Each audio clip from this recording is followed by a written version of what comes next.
Dear students, हम accounting principles पढ़ रहे थे और हम 3 अकाउंटिंग प्रिंसिपल्स कर चुके थे। फर्स्ट था business entity concept, second going concern concept and third one is dual aspect concept. मैं अगले आज 3 अकाउंटिंग प्रिंसिपल और करा दूंगा, बट वो करने से पहले हम एक बार इनको रिवाइज कर लेते हैं।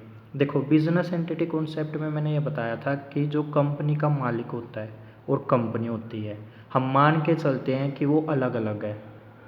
ठीक है, मेन बात यही थी कि बिजनेस की अपनी अलग से सेपरेट एंटिटी होती है ओनर से, मीन्स प्रोप्राइटर से। बेटा, प्रोप्राइटर मीन्स ओनर होता है, याद रख लेना। तो मैं अगर एक लाइन में बोलूँ बिजनेस एंटिटी कॉन्सेप्ट क्या होता है, ये वो होता है जहाँ पर हम ओनर को और कंपनी को एक दूसरे से अलग अलग मानकर चलते हैं। नेक्स्ट था going concern concept. Going concern concept ये था members may come, members may go, but the company will go for ever. Means company में मेंबर्स आते जाते रहेंगे पर कंपनी हमेशा चलती रहेगी। ठीक है, ये बताया था मैंने। नेक्स्ट था डुअल एस्पेक्ट कॉन्सेप्ट। इसमें एक बात ये बताई थी मेनली कि हर ट्रांजैक्शन की, जो भी कंपनी में लेन देन होगा उसकी 2 साइड होंगी, एक डेबिट साइड और एक क्रेडिट साइड होगी। पुरानी वीडियो देखना, उसमें मैंने ये बताया था, जब रियल नॉमिनल पर्सनल अकाउंट बताया था उसमें बताया था एक डेबिट साइड होती है, एक क्रेडिट। अगर वो देखोगे ये और क्लियर हो जाएगा। अब आज जो मेनली आज हमने जो करना है वो अगले 3 अकाउंटिंग प्रिंसिपल्स हैं। 2 देखो ये यहाँ पर लिखे हो, एक नेक्स्ट पेज पे है। तो फर्स्ट है कंसिस्टेंसी कॉन्सेप्ट। यहाँ से स्टार्ट हो रही है बेटा अपनी वीडियो, ये ध्यान से समझना। देखो, कंसिस्टेंसी कॉन्सेप्ट क्या होता है। कंसिस्टेंसी का मीन होता है रेगुलर। देखो, आप एक बात देखते होगे, एक क्वेश्चन को सोल्व करने के ना एक से ज़्यादा तरीके हो सकते हैं।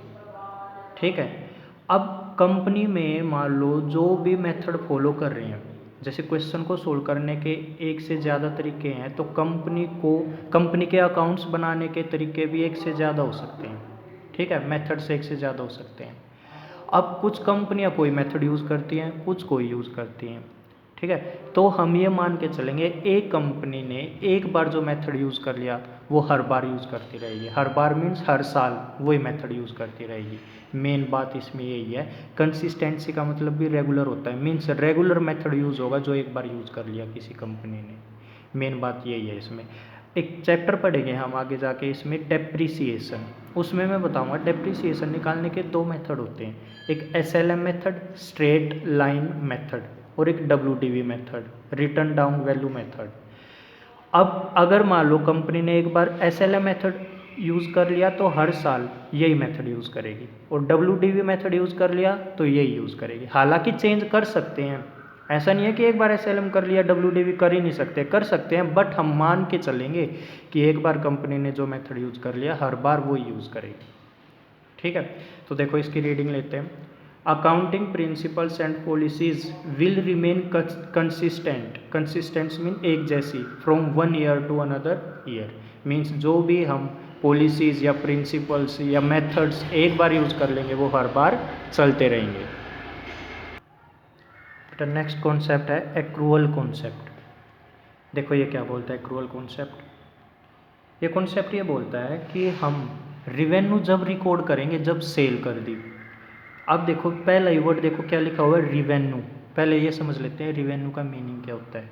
रिवेन्यू मीन्स होता है इनकम। हम अपनी इनकम उस टाइम रिकॉर्ड कर लेंगे जब हमने सेल करी है। ये क्या बात, देखो समझो ध्यान से। मान लो, मैं फिर से वही एग्जांपल देता हूँ जो हर बार देता हूँ। मैं कपड़े बेच रहा हूँ मान लो, अब मैंने कपड़े बेच दिए, सेल कर दिए, और वो कपड़े मैंने उधार में बेचे हैं। अब कैश नहीं आया मेरे पास, मैंने उधार में बेच दिए, तो क्या मैं उसको रिकॉर्ड करूँ या नहीं करूँ। बेटा कपड़े तो बिक गए ना, रिकॉर्ड करने पड़ेंगे, कैश मिले या ना मिले, ये बात लिखी है। तो देखो income is recorded means revenue is recorded when sale are made. जब सेल्स कर दी तब हम अपनी इनकम को रिकॉर्ड कर लो, ये मैटर नहीं करता कैश मिला या नहीं मिला। देखो ये लाइन लिखी हुई है, it does not matter whether money is received और नोट। पैसे मिले हैं या नहीं मिले हैं ये मैटर नहीं करता, आपने बस सेल कर दी है तो आप रिकॉर्ड कर लो और ये मान लो कि आपकी इनकम हो गई है। ये एक्रूअल कॉन्सेप्ट बोलता है। एक इसका उल्टा कॉन्सेप्ट होगा कैश बेसिस पे।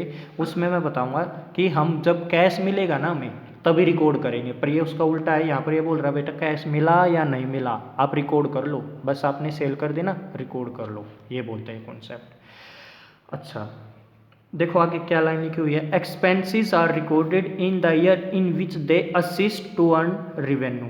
एक्सपेंस जैसे इनकम उस टाइम रिकॉर्ड कर ली है जब हमने सेल करी है, ऐसे ही एक्सपेंस भी उसी टाइम उसी ईयर में रिकॉर्ड हो जानी चाहिए जिस ईयर से रिलेटेड वो है।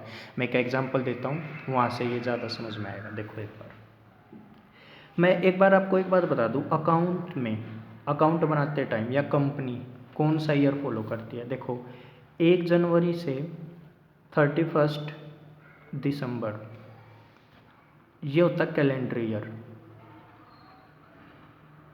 ठीक है।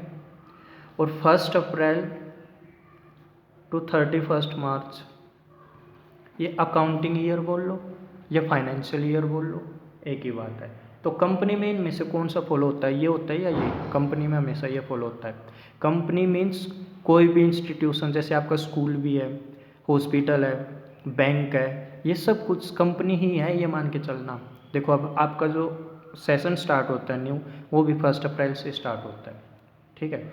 अब मैं एक एग्जांपल दे रहा हूँ आपको, मान के चलना। देखो ये मान लो ना बिजली का बिल आया और वो जनवरी में आया, ठीक है। जनवरी में आया है और ईयर कौन सा फॉलो हो रहा है कंपनी में, 1 अप्रैल से 31 मार्च वाला, ठीक है। एक्सपेंस आ गया हमारा, बिजली का बिल आ गया जनवरी में, पर वो पे किया है, पेड इन अप्रैल। देखो ये साल अलग अलग हुए, अगर कैलेंडर ईयर देखें तो सेम होंगे पर वैसे अलग अलग है। ये कैसे, जो 1 अप्रैल से 31 मार्च तो न्यू ईयर आ जाता है ना, 31 मार्च को साल ख़त्म हो जाता है, काउंटिंग ईयर फॉलो कर रहे हैं तो। और जनवरी में बिल आया था, पे कब किया गया वो, अप्रैल में, अलग अलग साल हो गए ना, ठीक है। तो अब बताओ मैं इसको अप्रैल में रिकॉर्ड करूँ या जनवरी में? मैं इसको जनवरी में रिकॉर्ड करूँगा, क्योंकि भाई पे तो आया तो बिल जनवरी में था ना। पे बेशक अप्रैल में कर रहे हो, बेशक नेक्स्ट ईयर में कर रहे हो, कोई मैटर नहीं करता, पर वो जो खर्चा हुआ आपका वो कब हो गया है, जनवरी में, तो ये जनवरी में ही रिकॉर्ड किया जाएगा, मीन्स लास्ट ईयर में रिकॉर्ड किया जाएगा, ठीक है। एक बार और इसको मैं शॉर्ट में बता देता हूँ, एक्रूअल कॉन्सेप्ट क्या बोलता है, कैश मिला है या नहीं मिला है, अगर आपने सेल कर दी है आप रिकॉर्ड कर लो उसी डेट को कि आपकी ट्रांजैक्शन हो गई है, ठीक है। कंसिस्टेंसी कॉन्सेप्ट क्या बोलता है, ये बोलता है कि आप एक बार जो मेथड यूज़ कर लोगे, एक बार जो प्रिंसिपल यूज़ कर लोगे, वो हर साल यूज़ करते रहोगे, नेक्स्ट ईयर, नेक्स्ट, उससे नेक्स्ट, उससे नेक्स्ट, ऐसे यूज़ करते रहोगे, ठीक है। ये 2 कॉन्सेप्ट हो चुके हैं। नेक्स्ट देखते हैं, नेक्स्ट है मनी मेजरमेंट कॉन्सेप्ट। ये क्या है मनी मेजरमेंट कॉन्सेप्ट? देखो अकाउंट बनाते टाइम केवल वो ट्रांजैक्शंस रिकॉर्ड होंगी जो मनी में एक्सप्रेस हो सकती हैं। एग्जांपल मान लो 2 मैनेजर है, सेल मैनेजर है कंपनी में और एक परचेज मैनेजर है, उनका आपस में झगड़ा हो गया, उस झगड़े को थोड़ा ही ना रिकॉर्ड करेंगे, उसको रिकॉर्ड करने की नीड भी नहीं है। हालांकि उस झगड़े की वजह से कंपनी को लॉस हो सकता है, बट हम फिर भी उसको रिकॉर्ड नहीं करेंगे। ऐसी चीज़ों को अगर रिकॉर्ड करने लग गए ना तो अकाउंट बनेंगे ही नहीं। लाखों हज़ारों बातें होती हैं कंपनी में, तो किस किस को रिकॉर्ड करें, केवल उन बातों को रिकॉर्ड करो जो पैसों से रिलेटेड है। ये कॉन्सेप्ट बोलता है मनी मेजरमेंट कॉन्सेप्ट। देखो क्या बोल रहा है ये, only those transactions, transactions means लेन देन, केवल वो लेन देन are recorded which are capable of being recorded in terms of money, जिनको हम मनी में एक्सप्रेस कर सकते हैं या रिकॉर्ड कर सकते हैं, केवल वो ट्रांजेक्शन्स रिकॉर्ड की जाएंगी और बाकी ट्रांजेक्शन्स इग्नोर कर देंगे। तो अब हमारे टोटल बेटा 6 कॉन्सेप्ट हो चुके हैं।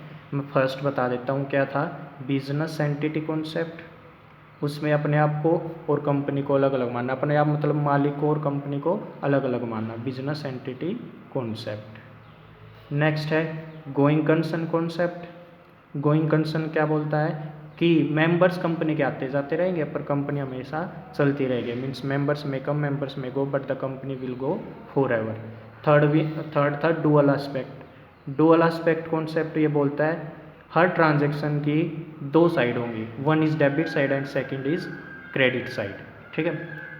फोर्थ है अपना कौन सा था, कंसिस्टेंसी कॉन्सेप्ट। कंसिस्टेंसी कॉन्सेप्ट क्या बोलता है कि एक बार जो हमने मेथड यूज़ कर लिया या प्रिंसिपल यूज़ कर लिया या पॉलिसीज़ जो यूज़ कर ली वो हर साल यूज़ करते रहेंगे, नेक्स्ट ईयर उसी मेथड को हम यूज़ करते रहेंगे।